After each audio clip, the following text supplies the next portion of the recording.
Hi, I'm Caleb Froedge, and you're listening to Verse by Verse.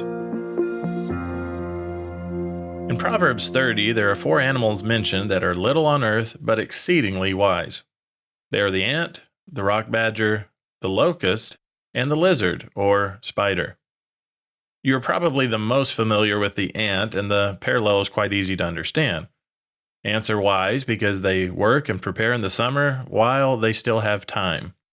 And the lesson for us is to be diligent and prepare for the future, working hard where we can, while we can. But what about the second animal mentioned, the rock badger? How is the rock badger exceedingly wise, and what lesson can you and I learn from what looks to be an oversized hamster? Proverbs 30 in verses 24 and 26, we are told, "There are 4 things which are little on earth, but they are exceedingly wise." The ant is the first animal mentioned, and then in verse 26 it says, "The rock badgers are a feeble folk, yet they make their homes in the crags." The rock badger is not a very strong animal. Some have concluded that they are defenseless and powerless because of their stubby legs, and they're not very sure-footed. And yet they are able to live in the crags or the cliffs. It's amazing to consider the unusual territory made as a home for this portly little fellow. God created the rock badger to be an exceedingly wise animal. How is the rock badger exceedingly wise, and what lesson can we learn from this animal? The wisdom that the rock badger has is that it is able to successfully find safety, stability, and security within the tough terrain, allowing them to hide from predators. This teaches us a valuable lesson. As a part of wisely living our lives with discretion and foresight, at times we too may need to find safe pockets and stable areas to gain strength and stability in the midst of a troubled world. It does not mean that we are constantly looking to make drastic changes or always trying to run from challenging situations, but at the same time there is wisdom in finding safe respites to gain strength and comfort. The rock badger may be portly in appearance, but the animal is not a glutton for punishment. The rock badger is able to hide safely from predators at times. Now, this world can be a tough world to navigate through, but with God's help, His wisdom and discernment, we can thrive even in challenging environments. In Psalm 27 and verse 5, it says, "For in the time of trouble, He shall hide me in His pavilion. In the sacred place of His tabernacle, He shall hide me. He shall set me high upon a rock."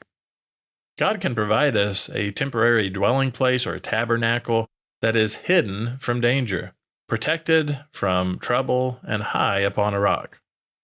One interesting detail in the Bible to consider is that there is coming a time of great tribulation, a time of great trouble that will be upon the whole earth. This is prior to the return of Jesus Christ. But in God's mercy, even during that time, He will provide an opportunity for some to be protected and delivered from Satan's wrath. In Revelation 12 and verse 14, it says, "But the woman was given 2 wings of a great eagle, that she might fly into the wilderness to her place, where she is nourished for a time and times and half a time from the presence of the serpent." This passage symbolizes the protection and safety that God provides His people during a future 3.5-year time period of tribulation. It's comforting to know that not only does God make provisions for future deliverance, but He also provides us with opportunities of deliverance, peace, and safety today. It does take godly wisdom and understanding to foresee evil and thus take the appropriate actions. Part of being wise is acknowledging our weaknesses and understanding that we need God's help. This is a major step for obtaining wisdom. It includes the recognition of our lowly state, crying out for wisdom and discernment, and trusting that God has all the solutions to any of the challenges we face. At times, we will all live in the crags of life, but with God's help and wisdom, we can dwell in peace and safety. If you've been enjoying Verse by Verse and want to help the show grow, here's what you can do to get the word out. Wherever you're listening, make sure to subscribe. If you're on a platform that accepts reviews and ratings, those can both make a big difference in helping other people find us. Verse by Verse is a Life, Hope, and Truth podcast. Check out the show notes to find more free content like videos, articles, and booklets in our Learning Center.